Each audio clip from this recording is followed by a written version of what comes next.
Bueno, señores, nosotros tenemos aquí ya en el patrón de la tarde a nuestro asesor tributario, Bernardo Espinosa. Bernardo, ¿cuántos días que no te veíamos? Buenas tardes a todos. Por aquí, Bernardo, ¿qué tal, Qué hermano? bueno. Sagrario me sacó de la nómina. Sí, ¿Cómo?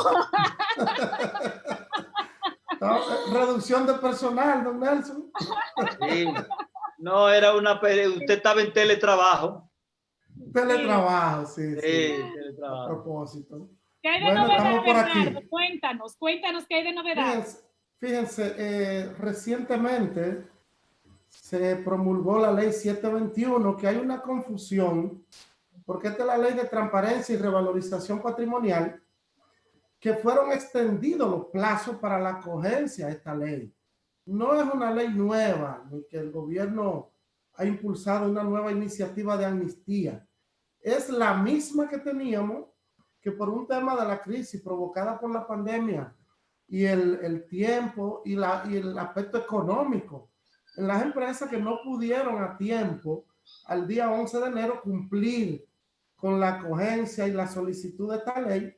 Entonces, a través del Senado de la República se sometió a un proyecto que extendía los plazos por 90 días más.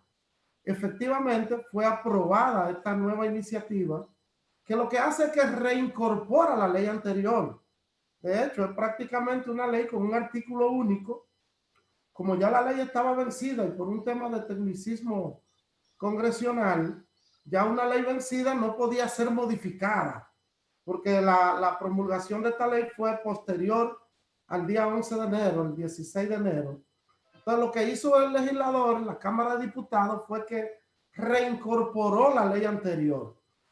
A raíz de eso, la Administración Tributaria ha aprovechado esta coyuntura para mejorar la norma anterior y flexibilizar o intentar flexibilizar algunos aspectos que no se incluían en la ley anterior, en la norma anterior, que era la 0520. Entonces, ¿qué nuevo trae la norma de la Administración Tributaria?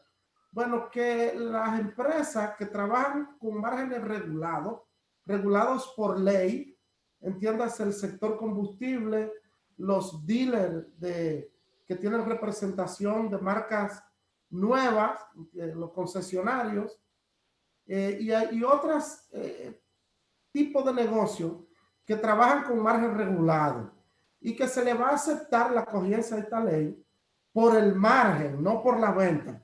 Porque siempre se dijo desde un principio, don Nelson, que esta era una amnistía muy costosa. Un 3.5% de los ingresos es mucho. Bueno, probablemente para algunos sectores no, pero para la mayoría de los sectores, 3.5% de los ingresos para poder amnistiarse es muy costoso. Entonces se ha flexibilizado un poco solo para esos sectores. Los demás aspectos de la ley permanecen igual. Tanto en deudas, se pueden acoger por deudas, eliminando la mora y los intereses indemnizatorios, y también pueden actualizar su patrimonio, revalorización o actualización de patrimonio, pagando un 2%. El plazo vence el 18 de mayo, son 90 días más a partir de la norma, y todos los contribuyentes tienen la oportunidad nuevamente de aprovechar las múltiples ventajas que tiene esta ley. Además, es una coyuntura también para el gobierno recaudar, que había proyectado unas recaudaciones de 15.000 millones, y al vencimiento del plazo se había recaudado apenas la mitad. Obviamente, muchas empresas, fin de año, la crisis económica, no se acogieron por un tema netamente económico, aún sabiendo que la ley tiene múltiples beneficios. Vamos a esperar y motivamos a todas las empresas a que puedan aprovechar el beneficio de esta ley, tanto en deuda como en actualización de patrimonio y la amnistía propiamente dicho. No se había pedido que se dejara en 0.25, que por el volumen convenía más al gobierno para recaudar. Sí, eso es una propuesta de varios sectores, Sí. que si bajan la tasa, mucho más empresas podrán acogerse. Pero Nelson, yo creo que ese tema lo dejaron para la reforma fiscal.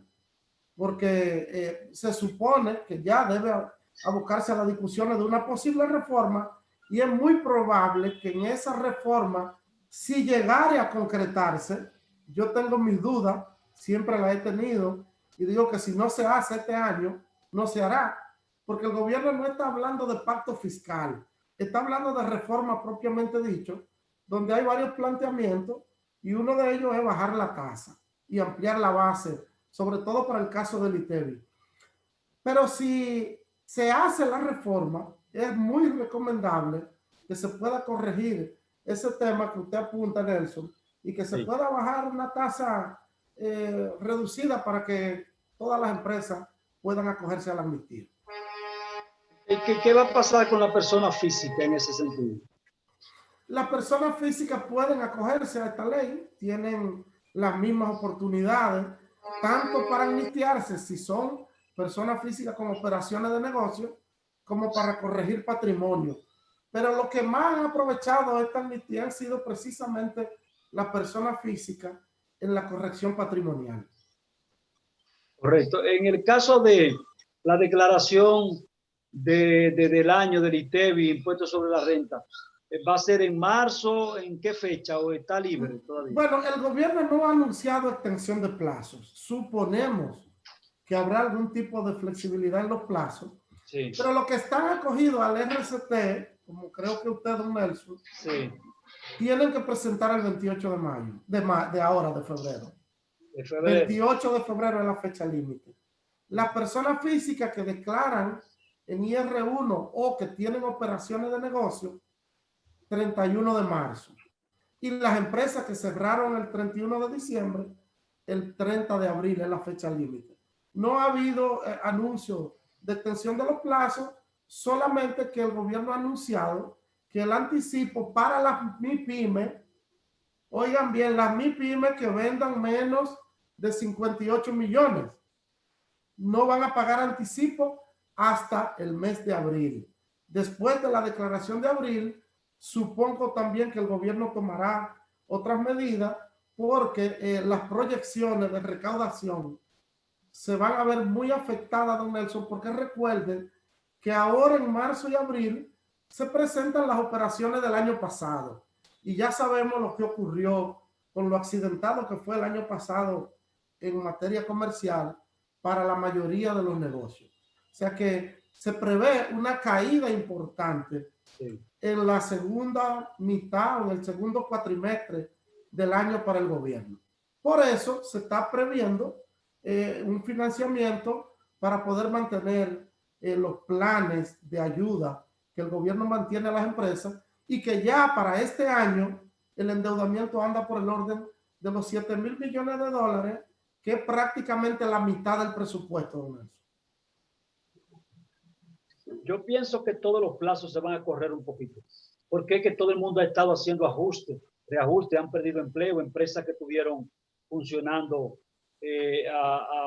hasta el 50%, a media. Entonces, creo que los plazos se van a correr un poquito también para la persona física, tanto como jurídica. ¿Qué tú crees? Totalmente de acuerdo, estoy muy de acuerdo y aprovechamos esta tribuna para pedir al gobierno que considere eso. Usted sabe que los plazos generalmente los gobiernos esperan a última hora para aprovechar que los que quieran realmente declarar de manera voluntaria lo hagan y paguen, y luego entiendo que se extenderán los plazos.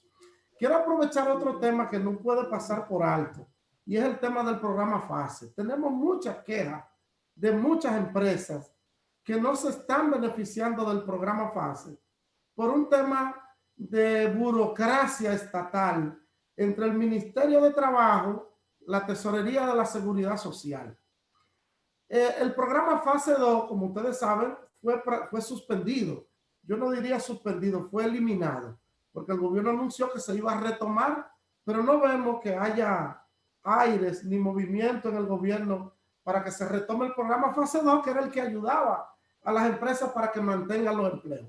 Sin embargo, se mantiene Fase 1. Pero muchas empresas no están, y muchos empleados que están suspendidos no están aprovechando el beneficio, porque Cuando en octubre vencieron los 90 días de la suspensión, las empresas debieron hacer una nueva suspensión. Pero como a la gente le siguieron depositando, nadie hizo eso, don Nelson. Igual en diciembre, las empresas deben reportar su planilla de trabajadores en un formulario llamado DGT3 en enero. Pero si el empleado está suspendido, tampoco lo incluyeron en la planilla. Y al no incluirlo, el sistema no detecta porque había que hacer una nueva suspensión. Pero lo mismo ocurre. Si el empleado no estaba cotizando en la TCS, tampoco aplicaba. Y se ha armado ahí como una especie de confusión. Pero mientras tanto, ya vamos a entrar prácticamente al final de febrero y más de la mitad de los empleados que estaban en fase 1 no han recibido el beneficio por un tema de burocracia. ¿Qué nosotros decimos? Todo el que estaba suspendido en diciembre y que no fue reintegrado en enero, que el gobierno le siga depositando. O sea, eso es lo que entendimos. O sea, no, pero que debió haberse suspendido, hacer una nueva inclusión y otra nueva suspensión. Y usted sabe cómo es ese tema con las micro y pequeñas empresas, que muchas veces no tienen esa facilidad ni tecnológica ni de asesoría para poder cumplir con esos requisitos. Estaba suspendido en diciembre, no fue reincorporado y recibió el beneficio en diciembre. Entonces vamos a seguir depositándole, porque eso está generando un ruido importante. Y si de aquí a marzo eso no se resuelve, mucha gente van a salir a protestar en eso. Seguimos en el patrón de la tarde. Bernardo Espinosa, que es nuestro asesor tributario, pues está hoy aquí con nosotros. Adelante, Bernardo. Sí, yo le decía a Bernardo, sí, que tú sabes que el gobierno amplió y mejoró lo del toque de queda para darle más tiempo a las empresas de que pudieran ir reafirmándose y trabajando, porque iba a desmontar el fase 2. Entonces hay que entender lo que significaba el fase 2 para el gobierno, donde mucha gente y empresas registraron a sus empleados y se hizo a veces un poco de desorden. Había empresas que le pagaba la empresa, le pagaba la empresa y le pagaba también el fase y le salía completo, a otro incompleto. Había una serie de situaciones que yo pienso que debían de suspenderlo para revisar y ver si es posible y si hay condiciones económicas del gobierno para continuar con fase 2, o sino que las empresas tengan entonces que impulsarse solas ya, porque bastante le ayuda el gobierno. Bueno, sí, y estoy casi 7 meses. De acuerdo. Casi 7 meses. Estoy muy de acuerdo, don Nelson, porque para un estado como el nuestro, pobre, sí, mantener programas de ayuda a ese nivel por mucho tiempo, a empresas. Ahora, ¿qué es lo que yo digo? Este gobierno ha hablado mucho del tema del empleo y se ha empeñado en eso. Si yo quiero preservar el empleo, bueno, pues yo llamo a las empresas que tienen esos empleados suspendidos en fase 1. Recuerda que en fase 1 el gobierno le podía dar hasta 8.500 pesos. Sí. En fase 2, 5.000. Entonces le sale menos costoso al gobierno motivar a las empresas que reintegren a esos trabajadores y seguir dándole los 5.000 pesos y preservar el empleo. Porque hemos encontrado casos, don Nelson, en que el empleado dice, bueno, pues yo prefiero 8.500 en mi casa y no 10.730 trabajando. Y tengo la seguridad social porque el programa le mantiene los servicios de protección de salud. Entonces yo entiendo que debió invertirse en este momento. Ok, por cada empleo que tú reintegres, no los que ya teníamos, a los que estaban suspendidos, yo te voy a seguir dando los 5.000 pesos. Y entiendo que el gobierno podía tener un ahorro ahí. Y era una forma de reactivar la economía, porque como usted dice, nosotros somos muy creativos y no es un secreto para nadie que muchos empleados, estando suspendidos, cobrando el programa FASE, las empresas lo tenían trabajando y le completaban el sueldo de 3.000 y pico para llevarlo a 10.730. Entonces ahí le salía menos costoso a la empresa. Ahora, yo prefiero darle los 5.000 y que la empresa los reintegre a trabajar.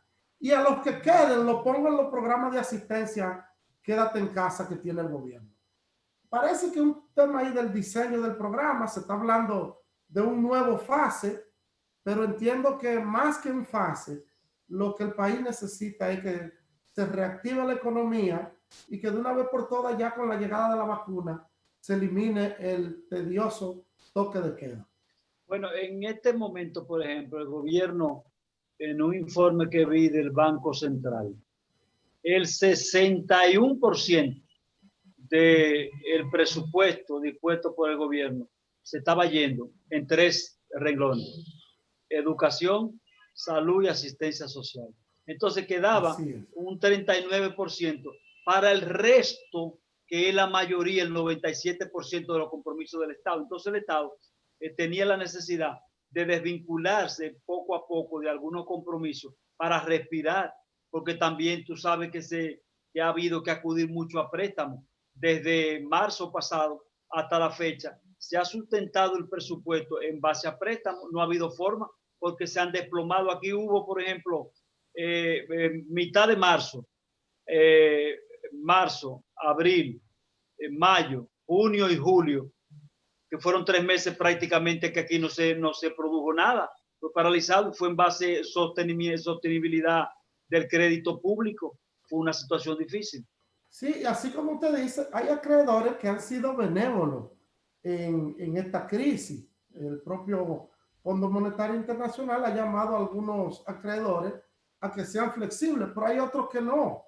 Sí. Hay deudas que se han seguido pagando y el Estado está destinando parte de las recaudaciones a pagar servicios de deuda, porque no todos los acreedores no han dado gracias para los pagos. O sea que lo que usted apunta es correcto, pero yo entiendo que como se está proyectando ya una reactivación de la economía, el gobierno debería en esta etapa incentivar el empleo, manteniendo el programa de ayuda a las empresas para que preserven los empleos. Y yo creo que así podemos ir acomodando las cosas y que el gobierno también pueda aumentar las recaudaciones. Recuerde que las recaudaciones no es solamente el ITEVI, el impuesto a la renta también. Y la mayoría de las empresas obviamente están generando pérdidas y no van a tributar por ese concepto. El ITEVI y el impuesto a los combustibles, que son los dos principales, si no hay actividad económica, también esos impuestos disminuyen en sus recaudaciones. O sea que el gobierno tiene una gran tarea, pero yo entiendo que debemos todos colaborar con el tema de la crisis y el que pueda reintegrar a los trabajadores que pueda, aunque estén en el programa fase 1. Porque obviamente el gobierno, financiando también la vacuna, que la van a poner gratuita a todo el mundo, tampoco estoy de acuerdo. Yo entiendo que el que pueda pagarla debió pagarla y al que no podía pagarla ponérsela gratis. Bueno, el gobierno está cargando con todo eso. Los organismos internacionales determinaron que fuera gratuita para que tuviera acceso a todas las personas. Bernardo, quería dar un punto de vista con relación a las remesas, que las remesas ha sido lo que ha salvado la economía, porque en vez de bajar o reducirse, ha aumentado el porcentaje. Estamos hablando de entre 7 y 8 mil millones, cuando las remesas no pasaban de 5.400, 5.600 millones, y a veces bajaba hasta 4.000 y pico en tiempos.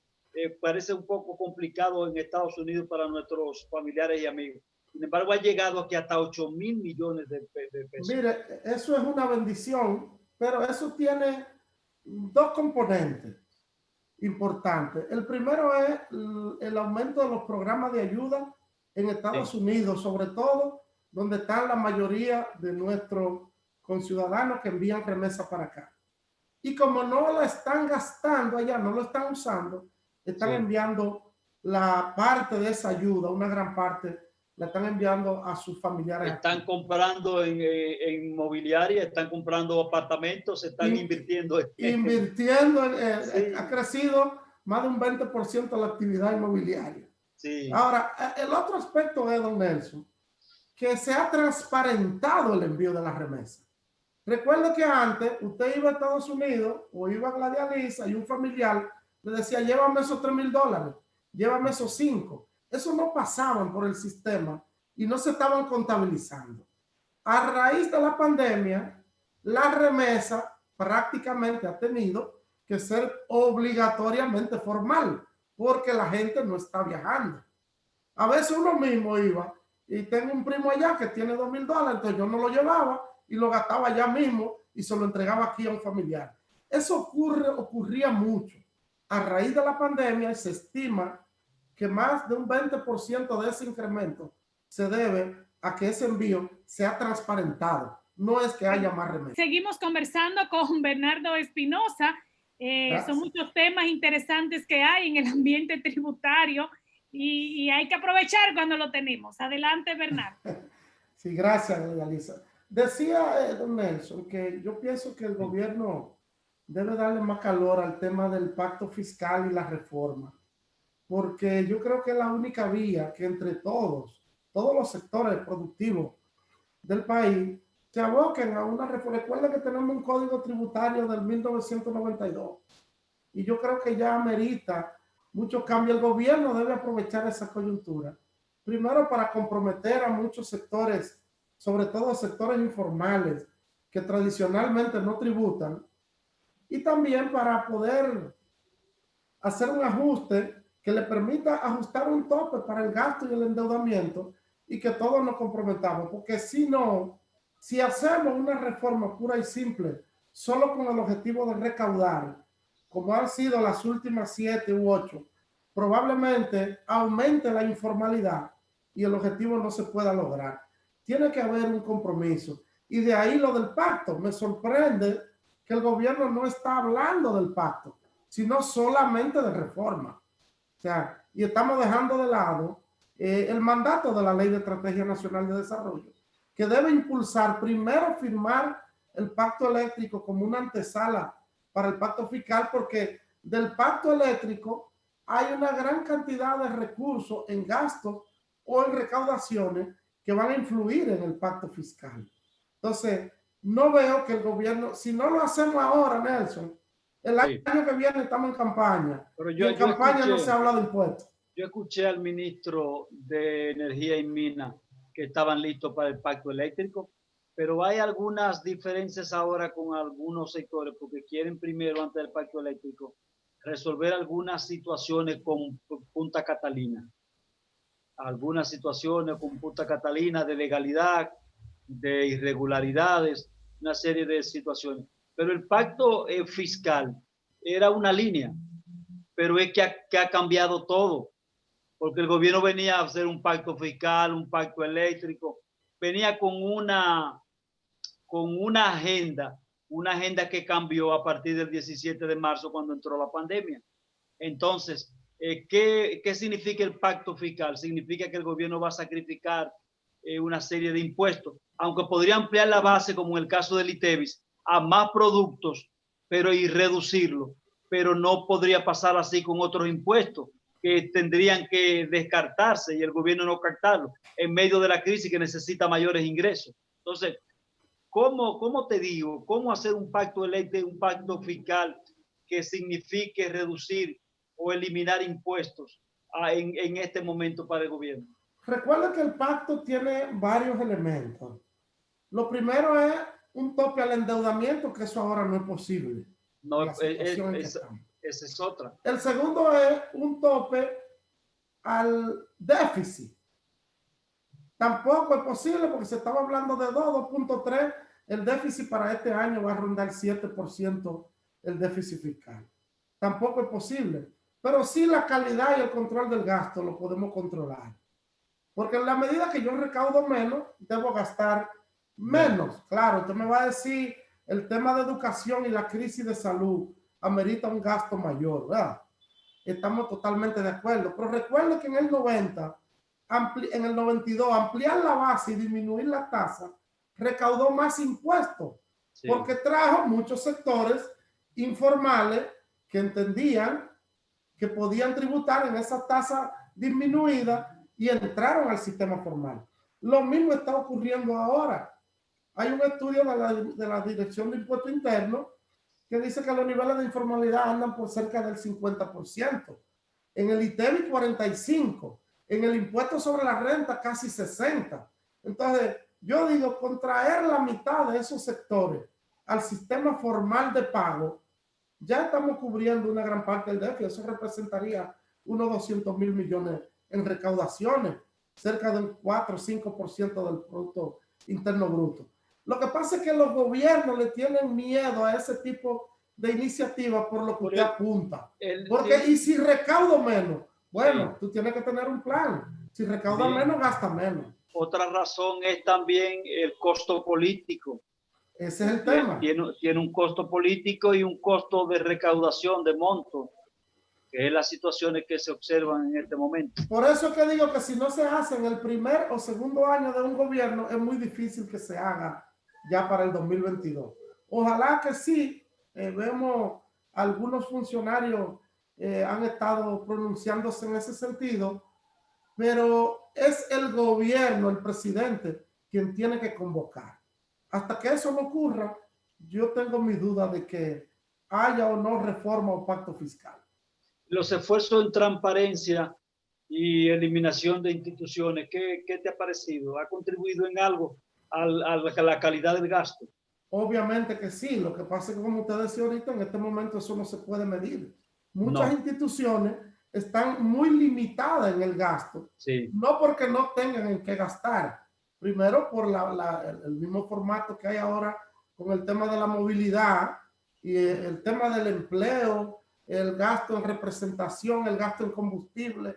Todo ese gasto del gobierno ha disminuido. O sea, vamos a decir, bueno, sí, han habido esfuerzos con el tema de transparencia, con las compras y contrataciones, pero yo entiendo que hasta que no se abra la economía, no podemos darle un ranking, una medición a eso.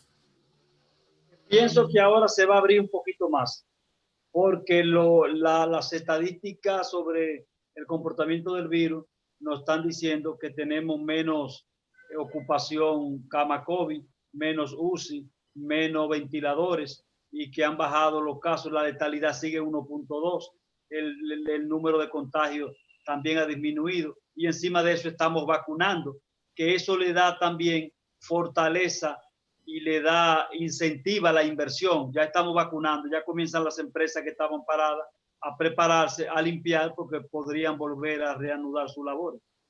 Totalmente de acuerdo. Yo pienso que ya hay sectores que debería eliminarse el toque de queda. Ya. Sí. Y regiones. Regiones como el noroeste. ¿Cuál es la incidencia en el noroeste y en el sur, por ejemplo? Exactamente. O sea que no tendría sentido, pero yo me imagino que el gobierno tiene algún plan para el segundo cuatrimestre del año para relanzar la economía. Es así, sobre todo ya cuando pase este último toque de queda, este decreto culmine, pues las cosas podrían ir variando.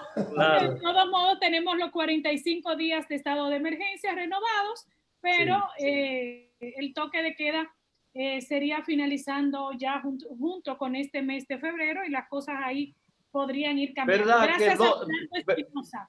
¿Verdad que dos personas que se hayan vacunado se pueden dar un abrazo de felicitación?